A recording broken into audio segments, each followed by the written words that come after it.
Okay, here we go.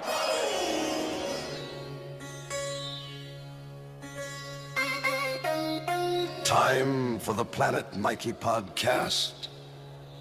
In this groovy episode, recorded on 420, we go back in time. Back to a time when Mikey ran headlong into 420. A late-night car wash, an empty stash, and the long arm of the law. So please hit that subscribe button and unwind your mind. Here comes that groovy guy. Mikey! Wow, that was something.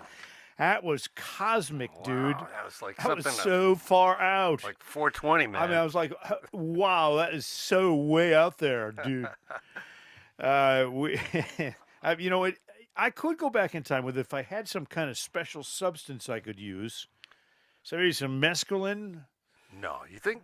Yeah, maybe lysergic, what's it called? LSD? I think so, Mike. Something like that. Some hashish? Yeah. Or some cannabinoids? But you know, I gave that all up. You did? I heard you gave it up cold turkey. I gave up cold turkey. Yeah. Because it tasted like shit. Oh. I gave it all up for the Lord.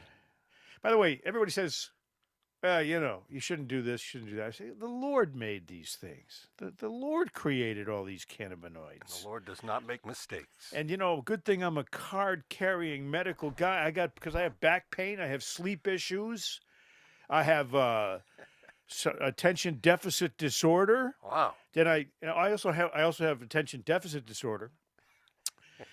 So, you know, you never know. You just never know what you're going to get. We're brought to you by Pro Automotive of Dudley. And last time I said Webster, they moved from Webster to Dudley. They got this gigantic place now. I wonder if they do car inspections. You know, those little stickers you need to do every year? I think they do. If they have that, I'm going to go in there maybe tomorrow. Because I got a sticker on my car. It says March on it. It says 3, and it's supposed to be a 4 now. Because it's April. Pro Automotive. By the way, in Spanish, marzo is March. Wow. And abril is April. Thank you. I know all the months. Ask me any month. Go ahead, Smitty. Go ahead. Test me. In Spanish, any month. Okay, December. Diciembre. November? Noviembre.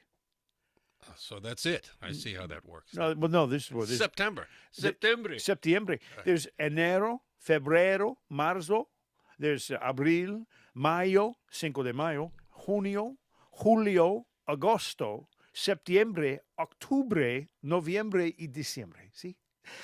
12 meses. I speak Spanish. You're ahead of the game already. I'm a gringo. Oh, how long have you known Spanish? Well, Oh, a long time. Yeah? Yeah, since I was in high school. You know, I hung around with all the cool kids. you sound pretty fluent. Thank you. Sure. Muchas gracias, amigo. Oh, de nada. De nada. Where was I? Oh, yeah, Dudley. See, there's it. Dudley, Massachusetts. I'm going down there. I hear you. 191 West Main Street, Dudley, in Dudley, Massachusetts. That's where that would be. And, I'm going to go down and get that problem fixed in my car. Now, And- you've been there. Describe the physical No, location. it's huge. Like, you see the building you're looking at? It's gigantic now. Yeah. They have like more bays than the Maine coast. All cleaned and high tech. Is that what it is? You know, us, those of us that are radio guys, we laugh at our own jokes in the same way. Like Smitty and I will give you an example. Go ahead, let's do it, Smitty. Okay, What do you? So, well, hey, what do you? Radio guys, you guys are kooky. We're also brought to you by My Grandma's Coffee Cake. Without any question, the best god-darn cake in America of the coffee variety. And it's not just a little coffee cake like you buy a ring-ding one, you know, those little crappy ones. No, it's big, giant, yummy, moist, flavored, different flavors they have. Go to mygrandma.com Yeah. or go to or call 1-800-8, the number 8 grandma. Yeah. You Yes, see Mike. that hole in the middle of the cake? Yeah. You keep your stash in there. Stash. Yes. That's what we used to call it. Stash. You got your stash. Is that where you keep your stash? You know, speaking of stash, that reminds me of that story you told once. This being 420 and all, Yeah. April 20th. Yeah. The day. What happened to you? Because you have a series of coincidences that happened to you. Suddenly it's 420 and you're driving home, what, in an old car? Well, no, it wasn't an old car. It was a new car at the time. The car I was driving when you mean, are you talking about the infamous, made all the newspapers, car wash bust for possession? Yes, that's Yeah. the one. By the way, just so you know, Yeah. earlier that night I was driving around with some people and they were smoking pot, not me. You know, the cops hear that all the time. Hey, it wasn't mine. Oh, jeez. One famous left-hander who used to pitch for the Red Sox was in the car. A meteorologist whose name we won't mention. He's a very famous meteorologist. He was in the car. And one other guy. It was their pot. Oh. Wasn't mine. You were just an innocent. Mine was in my golf bag at home. Anyway, yeah, that happened in Vernon, Connecticut on April 20th, 1994. So you're driving along. I was 40 years old. Is that your car right there? No, that's my old Chevy Impala car. Yeah, that's the one I used to drive. That's not the one you were driving headed to the car wash. That's the one I used to drive the girls around in with the blue door. They loved that blue door. Okay. Blue was their favorite color. Yep. You know, especially when I was blue and blue. They blew me. Yes, Mike. Anyway, so now here's what we got. Then you headed what, to the car wash? I'm driving the car from Now, NECN. what time of night was this? My contract at NECN, because I was commuting from Connecticut to Newton, Massachusetts, required that I have a car. So they got me a car. They went down and they saw Ernie Bach Jr. Thanks, Dad. They went down and they grabbed a car from one of his dealerships and gave me a lease. Now, the problem with the lease is you get 15,000 miles, right? Yeah. I was doing 15,000 miles every 3 months. Oh. So by the time I turned that car in, like the NECN owed Ernie Bach Jr. Like $50,000, and the car was only $25,500. This car right there. They could have bought the car instead of leasing it, but no.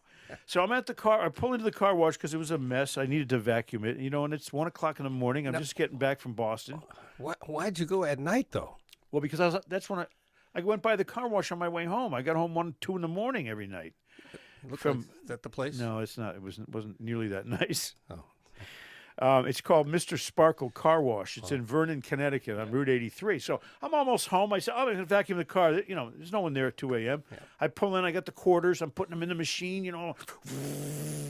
powerful hose going, sucking up all the dirt, dust, and ashes in my car. And a cop suddenly taps me on the shoulder. His name was Tim Murphy. Yeah.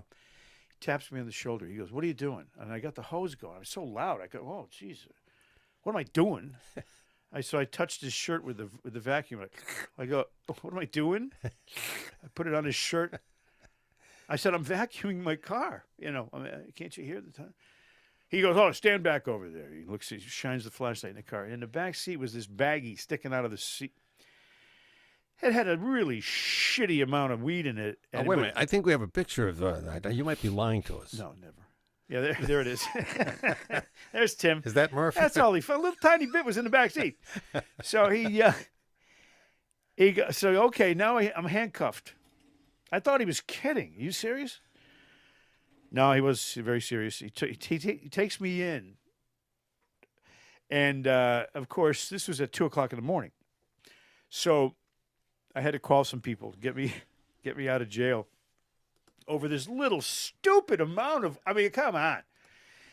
So it didn't make the paper that day. It made the paper the very next day because, it was too late to make the morning edition of the Hartford Courant. But here's the newspapers that it was in, Smitty.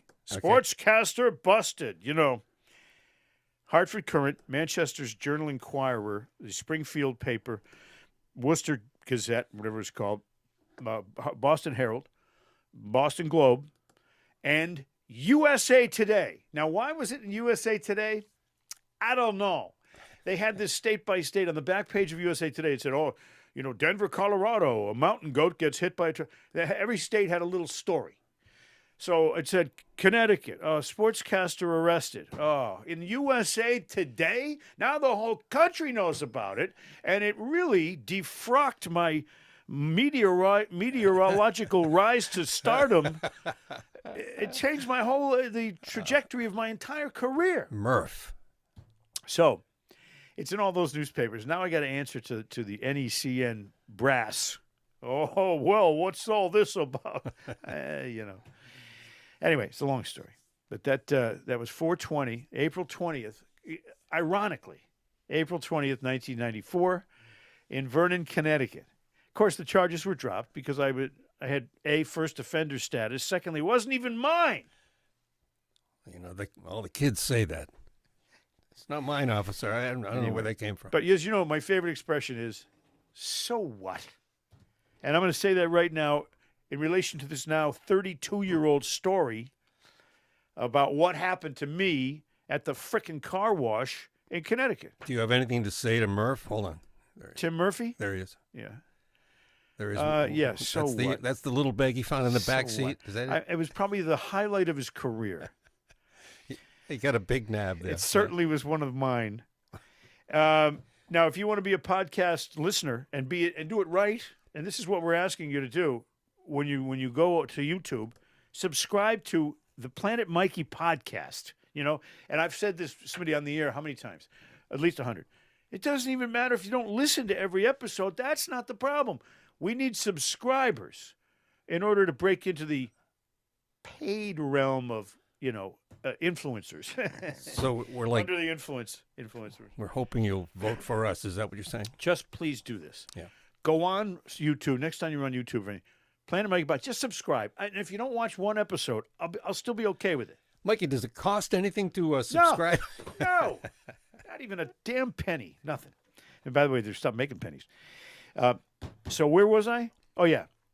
Talking about 420. Now, did you know anything about the history of 420? I know very little. Okay.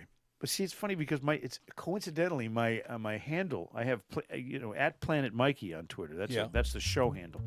My personal one is at Mikey Adams 420, and it just happened to be. I guess I'm the 420th person that has the name Mikey Adams on Twitter.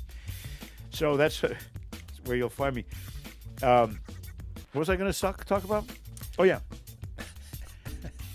I'm telling you, it's kicking in right now. 420. 420, the history of 420. Yeah. Why did it become such a big deal, 420? Well, I'll tell you why. It's a national holiday. There were these 5 male high school students. This is back in 1971. And this was in San Rafael, California. And these guys used to go out and smoke weed. And they were searching for this abandoned cannabis crop, which was based on a treasure map made by the grower. It was hidden out there, and they were looking for that. And they called themselves the Waldos because they used to go out to the wall, the spot where they used to smoke weed. And the 420 part of it, their meeting place was at the wall at 4:20 p.m. every single day. So that's how it started. Very simple. I even have the names of the students in case you want to give them a demerit, posthumously. The 5 students are Steve Capper, Dave Reddix, Jeffrey Knoll, Larry Schwartz, and Mark Gravich. They designated the Louis Pasteur statue on the grounds of Raphael High School as their meeting place, 4:20 p.m. as their meeting time. That's the beginning of 420. And now you know the rest of the story. I got more very interesting 420 information for you, but I have a couple things I want to give you a quick quiz, Smitty. Oh, God. You watched the show Cheers, right? Yes, I did. A lot of people did. So they had these things called I ratings. enjoyed Cheers. Cheers was good. Mm-hmm. Yeah. So, there he goes. So this is going to be a quiz now. It's a quiz for you. Okay. Where are they now? I'm going to ask you the person. You tell me they're dead or alive, and if they're alive, what's their age? Ready? Oh, God, okay. Ted Danson. He's alive, and I'll bet he's 82. 78. He's doing these commercials now for that phone company, where, you've seen him. Yes, I have. 78. Alive. Rhea Perlman.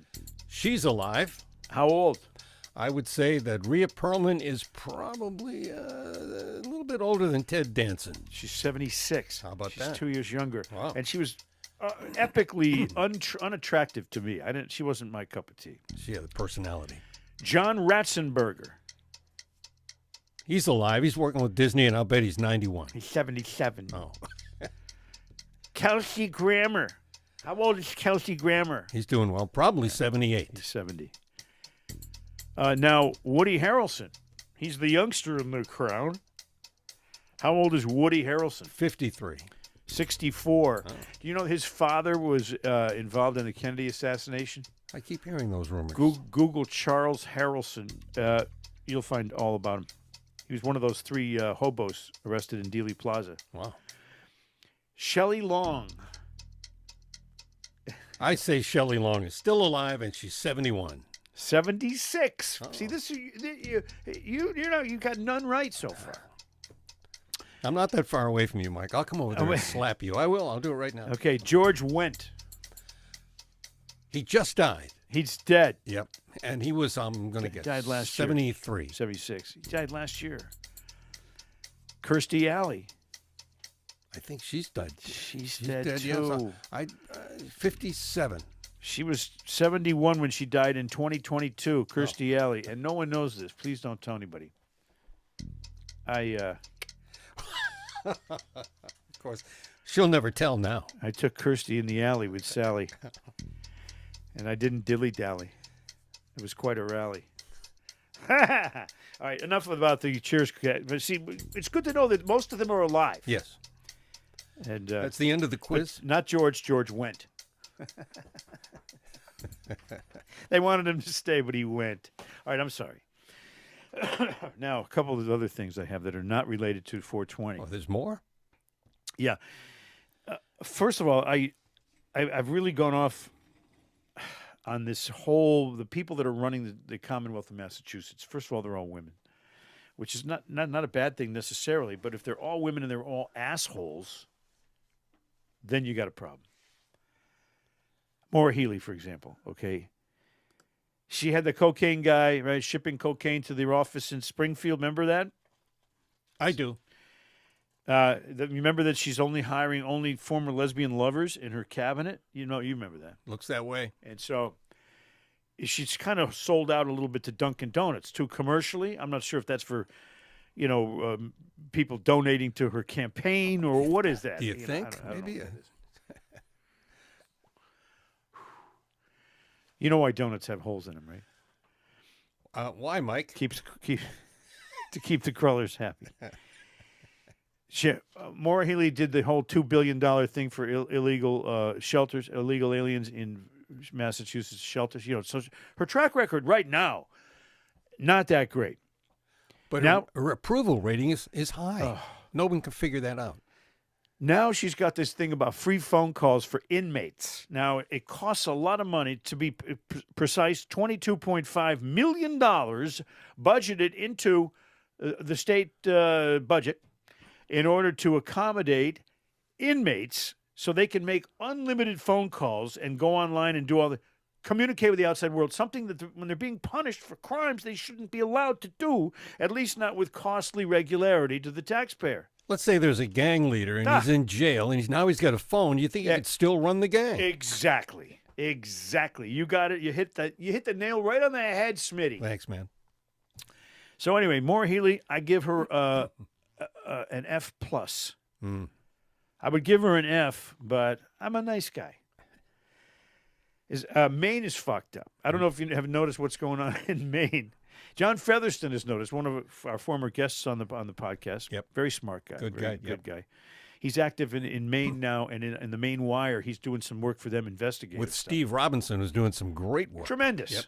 Exposing fraud in Maine. And so his thing on Twitter, if you want to follow John Featherston, you should. All politics is local. He's great. So Maine's acting like Massachusetts now with their idiocy. And it's sad because Maine's a great state, and it used to be so nice and perfect, and now they're just going all nuts, and it just makes me sick. Vacation land. Everybody's making me sick. Yes, Mike? I'm sorry. It's all right. I was watching the news. I saw this thing they're doing in New York. They've done it 90 times now. They take over a street. These young punks with their automobiles blowing smoke and doing wheelies. But the problem is that they're assholes and they're blocking traffic. And it hasn't just happened a few times. I saw it. The 90th time they took over, this was in Queens. Yep. They did this one. The takeover.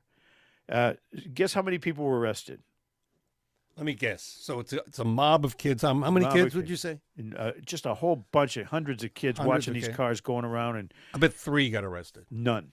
Really? 0 arrests. Oh. Why? Because there's a police shortage. Why? Guess who the mayor is? Mamdani. Have you seen? Did I send you those pictures of his wife? What did he say? Crime is a construct. Did I send you that picture of his wife? You know, I think I have that picture here. Hold on. If you have it, then I'd like to see what I thought of when I saw Zohran Mamdani's wife. I found it. Here it is. Hold on. There it is. Yeah, there she is. All I could think of was Tiny Tim. Now I met Tiny Tim. Do you have a picture of Tiny Tim? Hold on. Let me look over here. All I could think of when I saw her was, she looks like Tiny Tim used to look before he died. Look, see? Oh, man. We should put them side by side. Hold on. Let me slide this Put them side by side. Sarah. Look they got the same nose. Anyway, Mamdani the commie is in charge of New York. Oh, there I am. And there's Bill Smith. Jesus. Is that your graduation I picture? can't shut this up. There we go. That's my graduation picture right there. I look like Tiny Tim.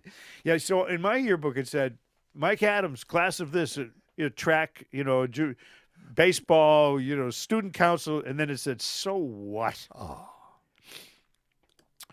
Anyway, Queens is going to be, New York's going to be, you watch, mark my words, New York is going to go right down the shitter with this guy in charge because he is already screwing up everything.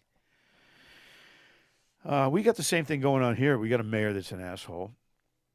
I say that in a nice way. I mean, she's, I don't mean that viciously. Mayor Michelle Wu. Yes, Mike. Honestly, I used to talk about sports. Politics is now really my wheelhouse. Mayor Wu, that's spelled W-U. Yeah. Where'd she go to college? I think Harvard. F-U. Yeah. No, Harvard, yeah. Mayor Wu, Chicago's South Side is where she's from. She did go to Harvard, then she went back to Chicago. And let me just give you some of her highlights. She has been behind the concept of free transit, but only on certain routes where the people aren't rich. Now, how does she know that the guy in this house isn't rich and this one over here is rich in the same neighborhood? They don't know. Oh, but that line, that street, that Route 28, whatever it is, free.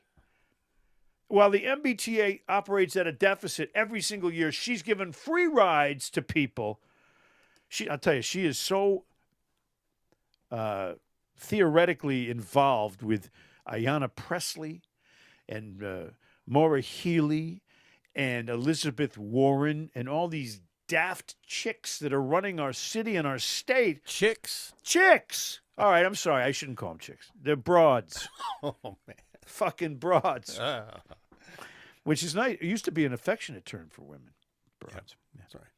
Yeah, Broadway, The fucking chicks are really hot on Broadway. Now, she's Yes. she's involved in a lot of stupid things, though. She's pro-abortion. Now, I'm kind of pro-life. I don't think babies should be killed. That's just me. She's into paid family leave. Okay, but when you're when you're pro-abortion, then you're really anti-family in a certain way. But then if you have a baby, you make a mistake. Oh, I made a mistake. I had a baby. Oh, now I get family leave. That everybody, no matter what they do, that sounds like that song by the OJs. What they do. They smile in your face all the time. They want to take your place. Backstabbers. What they do. What does that mean? Anyway. That's what they do. So now if you have a baby, then the taxpayers are supposed to be able to pay for you and your husband. It both takes 5, 6, 7 weeks or whatever it is, paid family leave, so that everything. But in the meantime, you're pro-abortion. You didn't want that baby. Give me a break. People are screwed up, don't you think?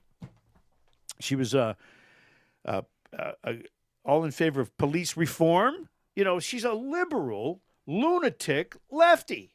That's what she is, Michelle Wu. And she ran unopposed in a liberal, lunatic, lefty location.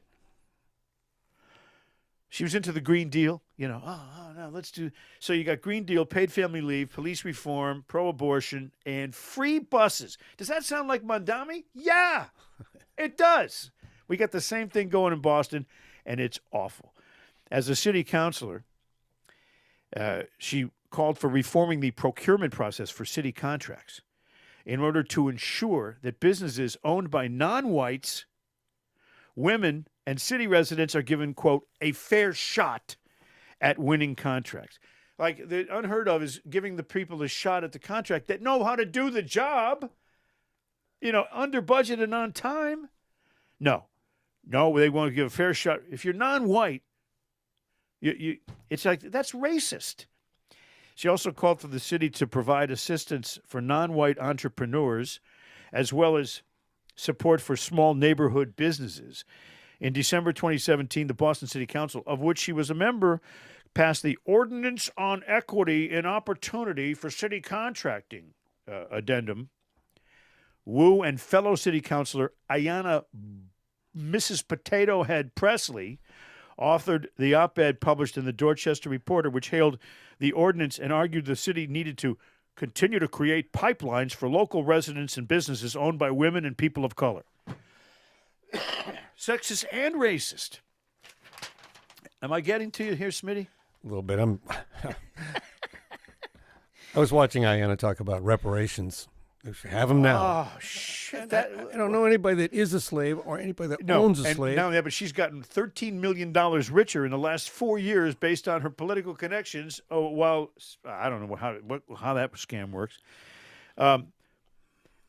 Mayor Wu in May 2022 unveiled plans for the new Green New Deal for Boston public school buildings, which doubles the capital spending the city will devote to the construction of new and renovated school buildings, up to $2 billion compared to the $1 million that had been outlined by Marty Walsh. So it's jumping up big time, and that's all about greenness. Wu has also expressed a belief that her cabinet should reflect the city's population. Non-whites hold a majority in her cabinet, okay? As of August 22, Wu's cabinet, 13 black members, 13 white members, 6 Latino members, and 2 Asian members. So if you're white, you're nothing to her. And then she had a Christmas party. You remember this one, right? Smitty? I do. Oh, you're there? Yeah. Wu organized in December 2023 a thing called Electeds of Color holiday party. Electeds of Color. Now, is white a color?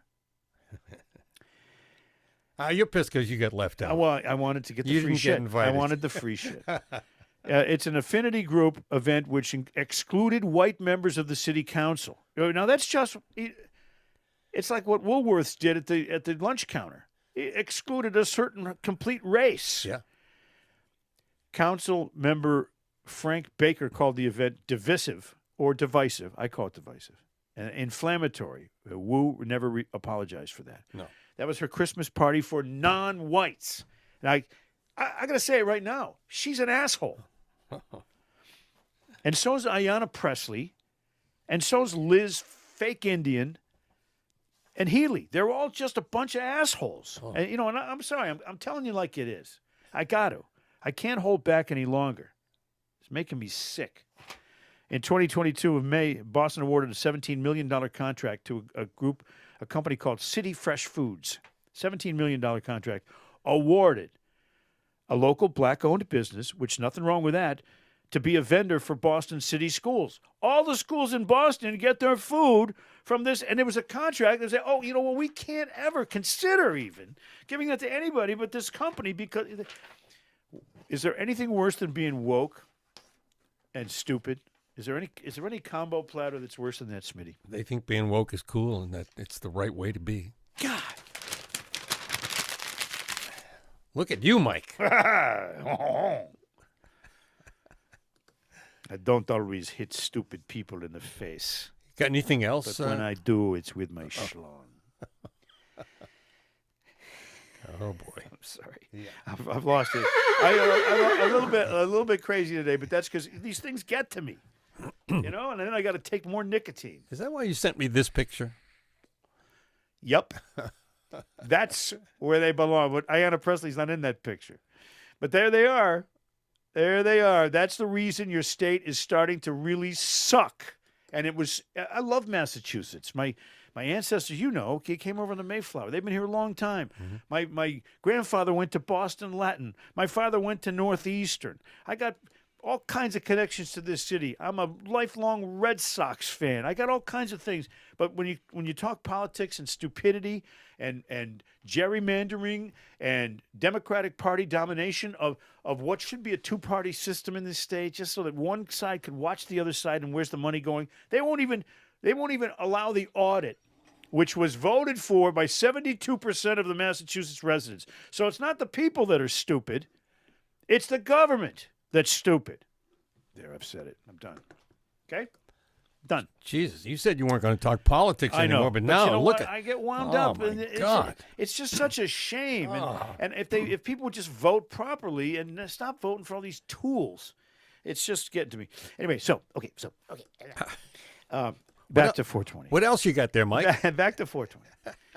Now, I was curious. I said, okay, 420, big date. I wonder what was the number one record, in this year on April 20th. And how about in this year? Because me and music history. Where's the right here? Yeah. Me and music history are like this. Yeah. As opposed to, like this. So, and I'm going to quiz you because, Smitty, you've been in radio as long as me. It's true. Or longer. Yep. And so you know all these songs that I know, and so the people could play along at home. I will name the song, you name the artist, or I can name the artist, you name the song.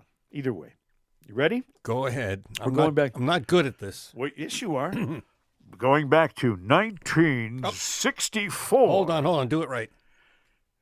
Let's go back to 1964 for this Beatles hit that was number one on April 20th, 1964. It's... I want to hold your hand. No, that was way before that. Ah, Jesus. Okay. Help. No, that's 65. You're not good at this. No, I told you I'm not good at this. Can't Buy Me Love. Oh, that one, yes. Yeah. Can't Buy Me Love. Money can't buy me love, but it can buy some fun. I think that's safe true. to say.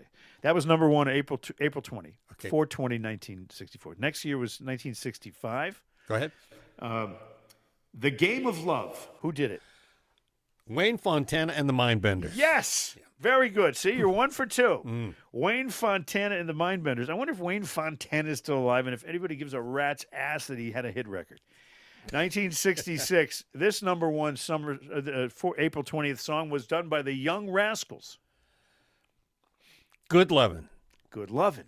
And now they're the Old Rascals. Some of them have got to be dead. Eddie Brigatti, he can't still be alive. Dino Danelli. Oh, I think Dino Danelli, the drummer, is dead. Yeah. And Felix Cavallari, he still does. He does like lounge act stuff with he brings his keyboard into like the lounge at the Holiday Inn. 1967. The Summer of Love. This song was the only one I can even remember ever being done by a father and daughter duo. I already know what it is. What is it? Something Stupid, Nancy and Something Frank. Stupid, yes. Yeah. As a matter of fact, maybe we can get Joe and Jerry to sing that song later on the podcast. You think? Yes. Okay. Nancy Sinatra Yeah. is a douche. She has TDS really bad, and she's all over the place too. She's 85 years old, so her boots can't even walk anymore. But yeah, let's have Joe and Jerry do that song that they did together. I'll mark that up here. Hold on. Okay, go ahead. In 1968, the number one song on April 20th, 420, was this crappy tune by Bobby Goldsboro. Honey. See the tree, how big it's grown. Friends, it hasn't been too long. It wasn't big. So it's all Remember? because she died, right? Yeah. Yeah. I laughed at her and she got mad, and then she went and changed her pad. It was a twig. Anyway, so Honey by Bobby Goldsboro. That's pretty much it for him. I mean, he had that one. It was a huge hit, but it was a tearjerker, and it sucked. 1969, everything kind of flipped to the cosmic and to the The Fifth Dimension had the number one hit in April 1969. The Age of Aquarius. Yep. Yes. Yeah, and now, of course, with wokeism, it's the age of Aquarius. Well, A Curious Aquarius. 1970, the Beatles' biggest last hit. Final. Think final. Hey Jude. No, the final hit. Let It B. Yes. Let it be. See, the final hit. I see. Now, some of these songs are pieces of shit. Not that one. I get confused on the dates. 1971, April 20th, 420. Three Dog Night had their biggest hit, and what a piece of shit that was. What year was this? 71. Their biggest Black hit. and white. Joy to the World. Oh, Jeremiah was the bullfrog? Joy to the fishes in the deep blue sea. Joy to... Shut the fuck up. Oh, they were a good band. I know, and they did that, and it was a hit, but, it sucked. In 1972, Roberta Flack, biggest hit for her. First time ever I saw your face. Yes, actually, she originally was going to release it as the first time ever I sat on your face, but she decided that wouldn't be very funny because she was a very large woman. 1973, this lady had a hit because she was on the Carol Burnett show. Vicki Lawrence, The Night the Lights Went Out in Georgia. That's it. 1974 was the first disco hit. It was number one, April 20th, 420. 1974, the first disco hit was done by... Dun, dun, dun, dun, dun, dun, dun, dun, dun, dun, dun, dun. TSOP. That was the first disco The hit? Sound of Philadelphia. Wow. Now the Sound of Philadelphia, of course, is Gunfire. The band was called MFSB, Mothers, Fathers, Sisters, and Brothers. Yep. Cute, too cute. First disco hit, though. 1975, 420. B.J. Thomas had this hit. Raindrops. No, that's 1970. You're way behind. Really? Yeah, it was. B.J. Thomas? Yeah, B.J. Thomas. I can't stop believing. Hey, probably the longest title of any number one record ever. It was April 20. That's right. Hey, won't you play another somebody done somebody wrong song? I saw B.J. Thomas in Boston. I think it was Boston. I went with Phil Zachary, who now is a notorious former general manager pussy. Now, 1976, another disco song by Johnny Taylor was number one on April 20th. You know, I always liked Phil. I didn't. I liked him till the end. Johnny Taylor did Disco Lady. That's right. And then Whitney Houston's mother had a number one hit in 1977. See, you're losing me on this disco crap. Thelma Houston, Mhm. Don't Leave Me This Way. I knew you wouldn't get that one. No. Then the Bee Gees took over. 1978, number one record on April 20th was Bee Gees. Disco. Night Fever. That's it, You can't. This is not. You hate disco. I told you. In 1979, the Doobies, with Michael McDonald singing the vocals, had a number one record called "What a Fool Believes," Joe. I'm just going to run through these because you're not getting. I think you should. 1980, Blondie, "Call Me," number one on April 20th. "A Kiss on My List." Hall and Oates. Yeah, they changed that song too. They changed it to a list because they wanted it to be obscene. 1982, a lady that I met at Rock 102. I'll tell you this: Joan Jett. I love rock and roll. It was the number one record on April 20th. Yep. Joan Jett came to the radio station to do an interview. And what year was this? 1982. Okay. She came to Rock 102 in Springfield, East Long Meadow. She pulled up in the van, and the Blackhearts, they stayed in the truck, and she came in. She walks into the office. I was making a copy at the copy machine. She walks into the main office with her black leather jacket on, looking like shit. She looked like she just got awakened. And I see her. I go, "Oh, Joan Jett." She goes, "What the fuck?" And all the secretaries look like, "Oh my God, who's this?" She was very, very fun, though, to be honest. And then 1983, number one on April 20th, Dexy's Midnight Runners. God, come on, Eileen. Come on, Eileen. Yep. And then let Eileen go shower afterwards. Now, that's my list. Now, how many of those do you think you got? About 5? 3. Really? Yeah, I'm telling you, man. Now, you know what? I think if you heard the intros to the songs, though, you'd know right away. Yeah, I would. But the disco thing, I kind of stopped listening around that time. Because you know why? because disco sucked. Oh. And I was happy to be the guy that changed Disco 95 in Springfield, Massachusetts, back to music from disco because it sucked. Oh. And I was in charge of that station, and I couldn't stand disco. It made me want to puke. How many times did you get on the air while you didn't like disco, but you were on the air at that station and you said, "Hey, tune in to 10. It's the best music ever." That's music and push in the bush. Give me a break. It was a terrible format. It was a flash in the pan. It was a fad and a freak show, and I hated it. And it's one of my down moments in my illustrious radio career. But I think I'm due for a comeback, Smitty. I don't know, man. Did you do the radio laugh at that time? A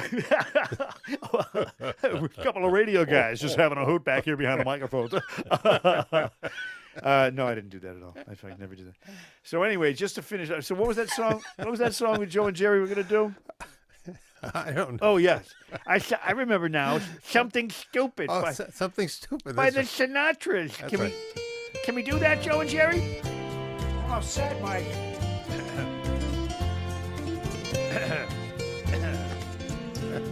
I know I stand in line until you think you have the time to spend an evening with me.